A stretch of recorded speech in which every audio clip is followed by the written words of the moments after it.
আপনাকে বিএসএফ চ্যাংদোলা করে তুলে নিয়ে গিয়ে ওপারে ফেলবে। নিউ মার্কেটকে যেমন ফাঁকা করে দিয়েছি, আরো দলে দলে পালাবে। তিনটে কথা মাথায় রাখবেন। ইংরেজি তো বুঝে না ওরা, ইংরেজি বুঝে না, বাংলাও জানে না, নাম লিখতে জানে না। আর তিনটে কথা বাংলাদেশের মুসলিম অনুপ্রবেশকারীরা ইংরেজি তর্জমা করে নেবেন কোন বর্ডার এলাকার তৃণমূল নেতার কাছ থেকে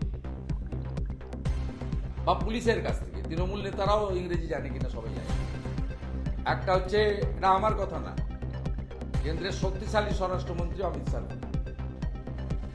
একটা হচ্ছে ডিটেক্ট, দুই হচ্ছে ডিলিট, তিন হচ্ছে ডিপোর্ট।